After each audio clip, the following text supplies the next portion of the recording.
People's Choice Award. At the end, you'll be able to scan a QR code and be able to vote on the best video.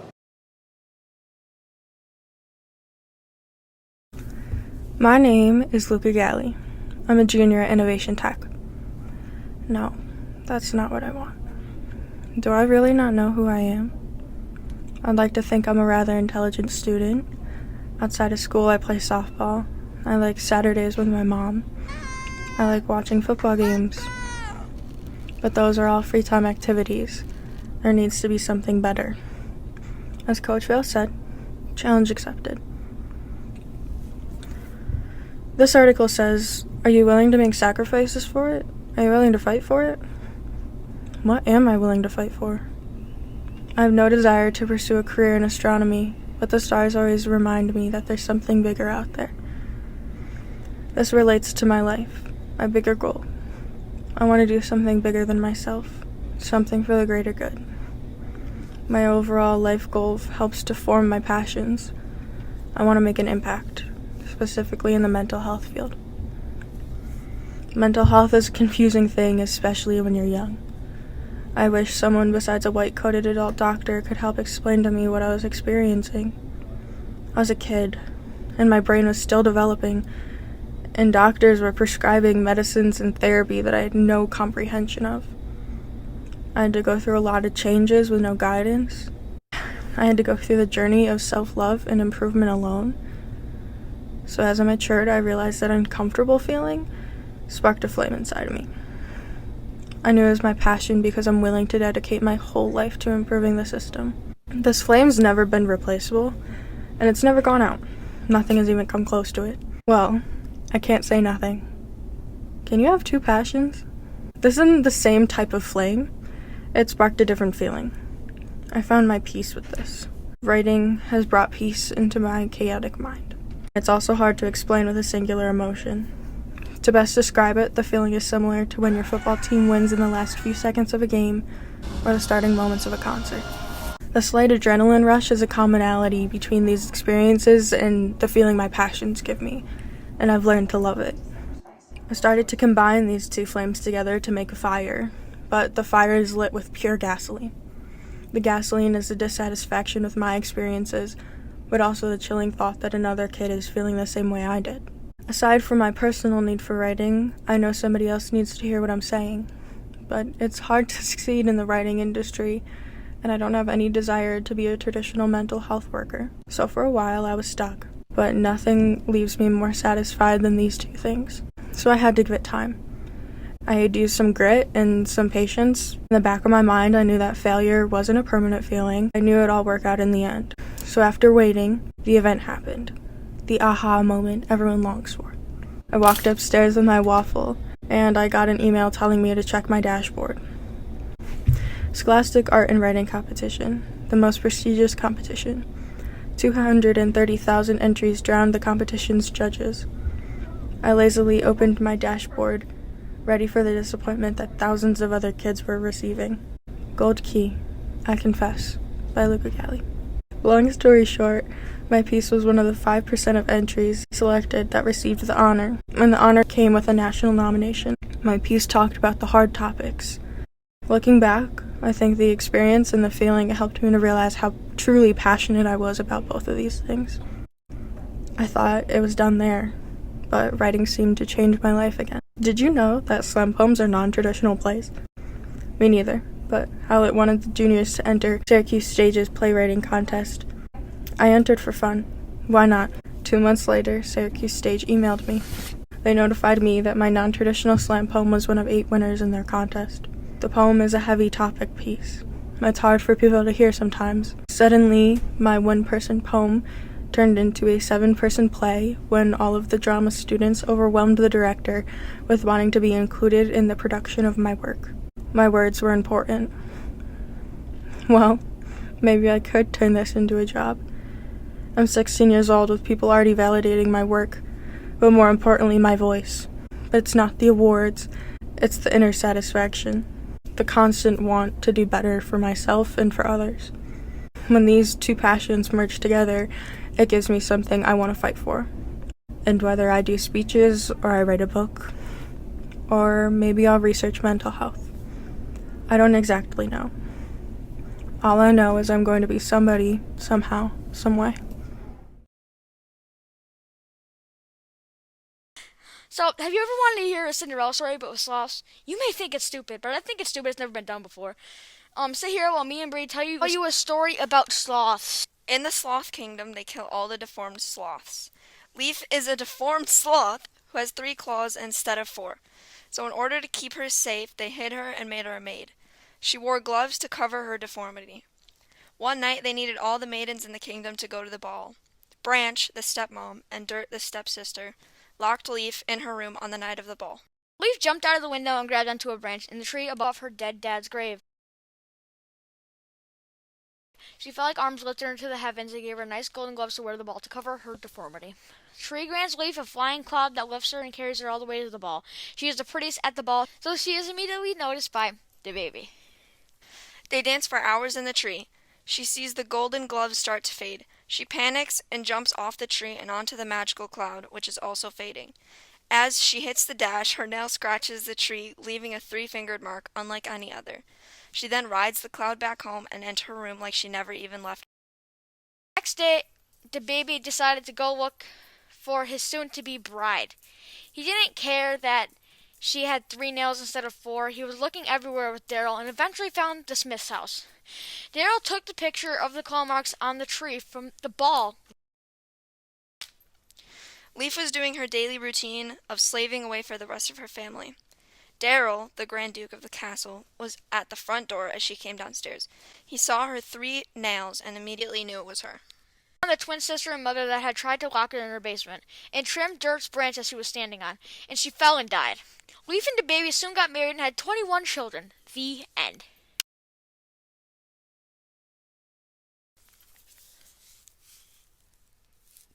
Hey, bestie. Tell your story. How did I mess it up? It was on paper. I messed it up. It was on paper. Wait, to make you sad. Hello, 911? What? Why are you calling the police?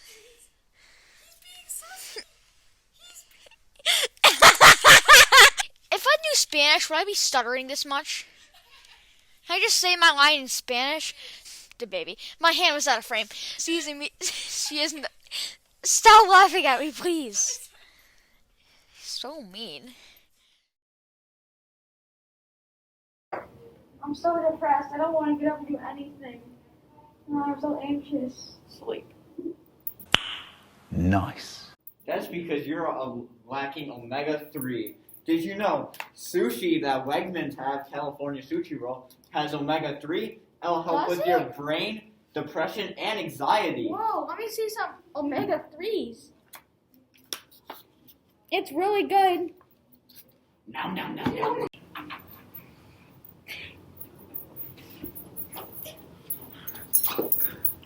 Whew. That was a nice jog. With all that physical activity, I wonder what more I could do to prevent my heart disease.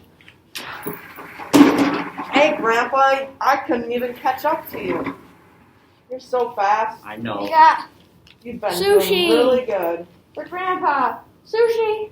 Omega-3s will prevent your heart disease.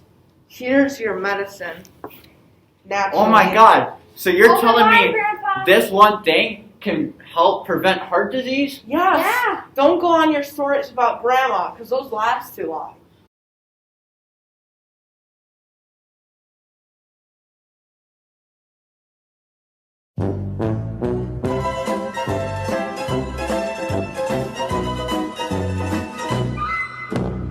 We choose to go to the moon.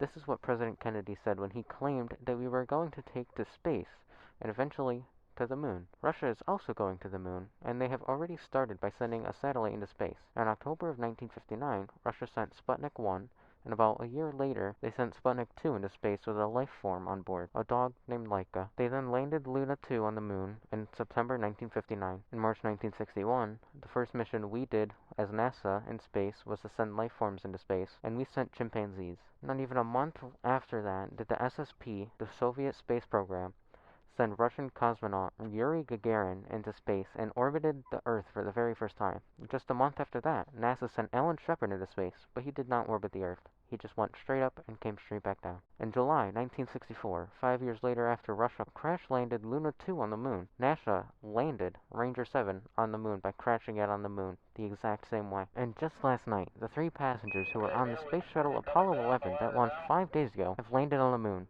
At the foot of the ladder, the 11-foot beds are only impressed in the surface about 1 or 2 inches. And they'll step off the limb now. That's 1 small step for man, 1 giant leap for mankind. Hippity hoppity, hippity hopping over hill and dale. Da da da da da da da da da da da da. Hippity hopping along. ¿Qué pasa, Juan? Nada, ¿quieres sándwich? Claro, tomemos algo. ¿Qué pasa? ¿Por qué estamos en pasta restaurant? Porque vamos a comprar sándwiches y charlar. Claro que sí. Gracias, hermano. Hola, soy su mesro. Mi nombre es Pepa. Creo te gusta. Un Pepsi, por favor. Coca-Cola, por favor. Emil, ven blanco, por favor. Muy bien.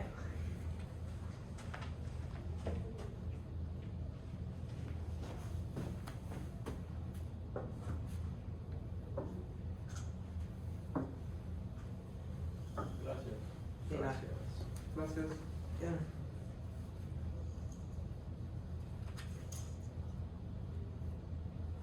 ¡Oye! Esto no es lo que pedí. Lo Mr. Aquata Tango Pepsi, no Ana Coca-Cola.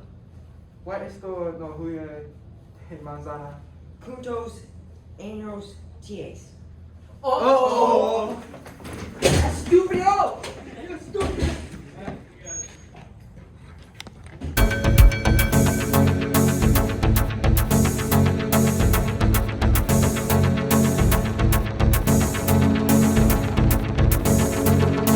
Would you handle conflict within the freshman class between individuals and groups of people? I would handle it by first trying to understand each perspective and trying to understand what's happening. I would also hire a peacemaker to help me with the conflict, and I would also, with every conflict, I would like to get an outside perspective because it's always good to have a new, fresh perspective. How would you keep communication with the rest of the freshman class? I would like to create a Google Hangout, but I will also like to create a poll asking if people have access to Discord, because I know a lot of people, including myself, actually prefer that over Google Hangouts. How will you act as a bridge between students and staff? I'll act as a bridge by either emailing them if it's virtual, maybe even pulling them aside if it's in person, talking about what's the issue. But I would also prefer to actually sit down with the staff and my fellow classmates to discuss it together so we can get everybody's perspective and ideas and everything like that. And if it's virtual and we want to meet all together, we would plan a Google Hangout or a Zoom call. Auto insurance, a form of protection necessary for all drivers on the road. But what exactly is it? Automotive insurance, when broken down, is simply a form of protection offered by a third-party company in the case of an accident. It can be used to protect your vehicle or others depending on the fault of the accident and comes in many different forms. Auto insurance is necessary because you never know when you're going to get into an accident. It's not something you necessarily plan for, even when you're using extreme caution. That's why all drivers are now required to have auto insurance in certain states. In case of an accident, usually whoever causes the accident will have to use their insurance to pay for all associated damages with all vehicles included in the accident. So if you get rear-ended or collided with, you are not at fault or responsible.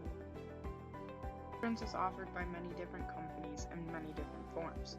Most companies use monthly payments to keep your car insured, while some let you pay off specific amounts of times, like half a year. Coverage would define the extent of what is covered on your insurance policy, which can range from as little as basic requirements met, like health and auto coverage, to full coverage on every part of your vehicle, though those insurance policies can be very expensive. Each insurance plan varies in price depending on things like the vehicle type, driver's age, location, coverage plans, even some going as far as the color of your vehicle. Some companies even let you bundle home and auto insurance together. Some common things insurance can cover is body, engine, and chassis damage, to an extent. Most parts on your car can be replaced and repaired, unless the damage is too great, in which case your insurance company might actually find it cheaper to just buy you a whole new car. This is what happens when a car is damaged beyond repair. It is labeled a salvage vehicle, and that is permanently associated with the vehicle's VIN number, aka the vehicle identification number. Auto insurance also protects the drivers too, covering all medical bills associated with the accident, such as an ambulance and operating expenses. So when you're the victim of an accident, you can count on your insurance to help you recover.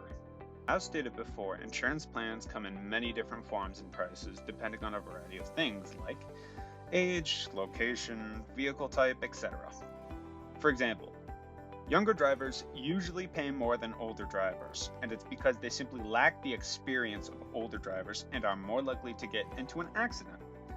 You will pay more if you didn't graduate high school and less if you did. Oh, and males usually pay more than females. Studies show male teenagers tend to pay the most for insurance. Luckily, most insurance rates get much better once you hit 25 years old, but for some, that is one expensive wait. Nowadays, every brand new car you purchase can be easily put on your insurance through the dealer, and you can even apply for insurance online if you bought a car privately. Why is auto insurance important? A, because it's nationally required. B, because it protects the roads and the wildlife. C, because accidents can be unavoidable and dangerous. D, it's not.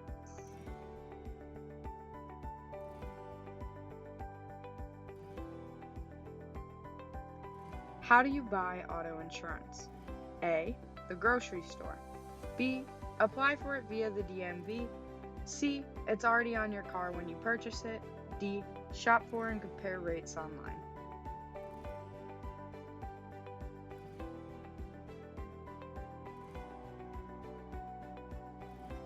What is a VIN number? A, a unique form of identification for the vehicle. B, a vehicle's max mileage. C, the number that tells you the oil type and engine displacement. Or D, the recommended PSI for the tires.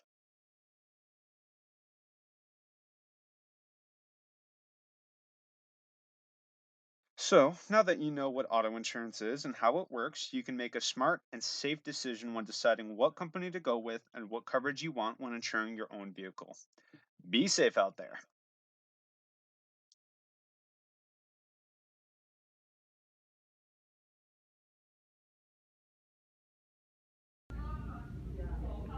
Hey, Howlett. Hey. I'm gonna be filming a music video for the film fest. I love it. Oh, thanks. But if I'm gonna do it, it means I'm gonna probably have to edit out all the naughty words, right? Definitely. Oh, okay, thanks. Okay, then we just put a transition here.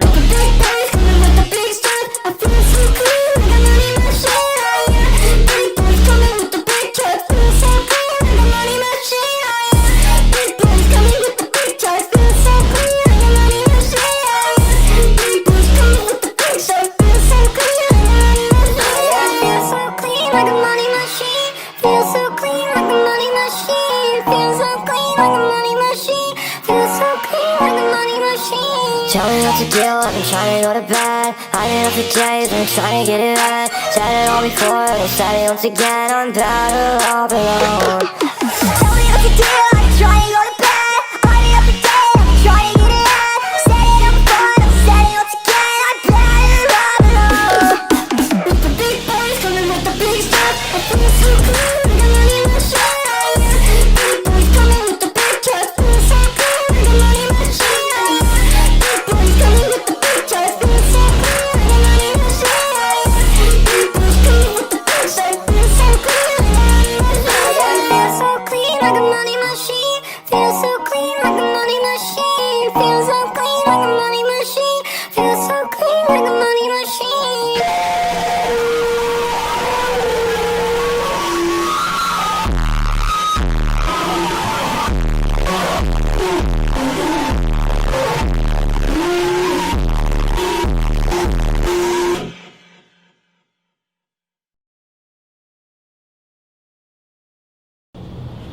Ladies and gentlemen, my name is Colin Reynolds, and I am the ambassador of Loose Cannon. What does Loose Cannon stand for? Well, it's not this white flag, because white flags mean surrender. We never surrender. Loose Cannon is for the rappers, the metalheads, the, dare I say it, Discord moderators, the meme enthusiasts. You know the vibes. I know the vibes. We know the vibes. You want a loose cannon? You got one. You want something that'll give a monster a bang? You got one. You want to raise your energy a little bit? You got it.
Subnautica is an open-world survival game where you have to try to not get eaten alive by living junkyard cranes. You have to scavenge for food and look for raw materials to build bases and craft items you need.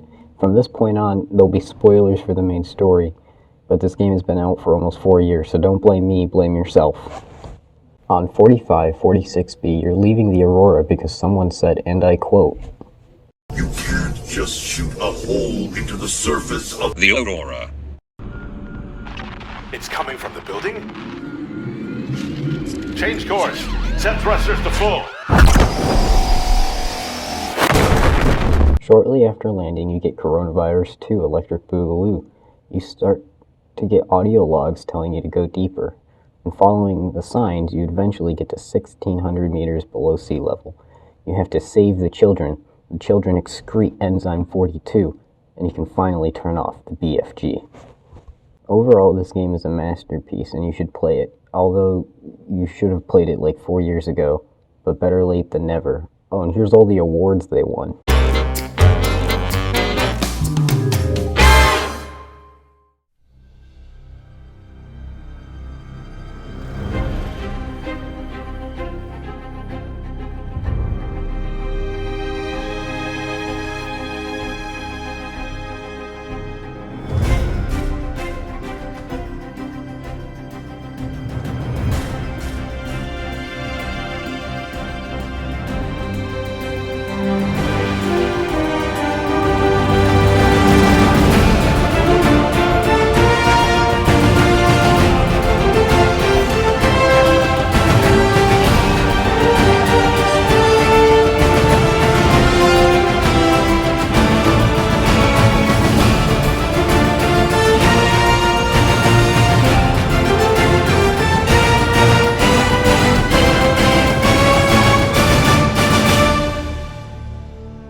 I'm going to die soon.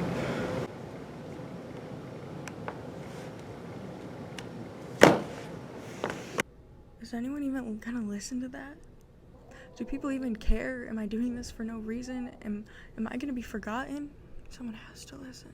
Is anyone gonna care? You remember the person? Am I really bothered everything? So what is happening? Why is everything so confusing? Does anyone want to listen? 20,000 times a day we breathe. In 24 hours, our body greedily devours the air. The oxygen seeps into my bloodstream, causing my lungs to rise yet again. Jolting awake from a bad dream, or supporting a teammate with a dugout full of screams, the life-offering air sows in the seams of life. Life. Ah, life. What a beautiful tragedy. I pray I get to live until I'm old and raggedy, but I'm playing with no strategy, and the opponent of death is undefeated, and he has a full battery. So as I write this, the unpredictability is a fact that's hard to dismiss. I know this story doesn't have a hero or a shocking twist.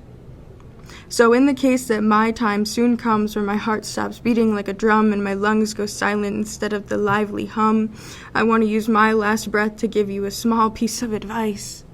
Just a crumb. And hopefully you'll see where I'm coming from. The one thing I need you to understand is the cost. Everything has a cost, a price to pay. And even if you make the right decision, this goes both ways. If you want to be successful, you'll have to be okay with being lonely. People are going to be fake, phonies. Your higher standard will scare people away, and they can't compete, so they'll just flee and go astray. And most of the time, at the end of the day, you'll just lay and let the feeling soak in. The feeling of being betrayed. If you want love, you'll have to push through the hate. You can work until you've reached the plate. Your hungriness got you to this point, and you haven't ate. But you're late. They're here, and they're already tired of the wait. They'll push you into self-doubt and have you in your worst mental state. So here's the debate. Do you listen to the voices, or do you determine your own fate? See, I never said who. I guess that's something that we all dictate. If you want to learn, your comfort must be thrown into the fire to burn. True intelligence isn't easy, it's something you earn. Your box will protect you from the rain, but your fake perfection will be hard to maintain. Step away from your safety and see how much humanity you'll gain. Let your perfect white outfit get a muddy stain. And lastly, if you want happiness, you'll have to let go of the weight. What baggage are you carrying? What memory haunts your nightmares? Is it someone that you desperately wish cared? Or is it something deep down, something unshared? If you want happiness, you'll have to be ready. You have to be prepared. You will have to take the leap of faith, the dare. And your happiness is not something that you should spare. Trust me when I say this. Let it go. Let yourself repair.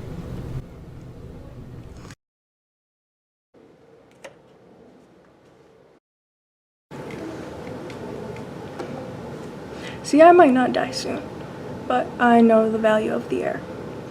I know it's precious, irreplaceable, and it isn't fair needing to be so aware.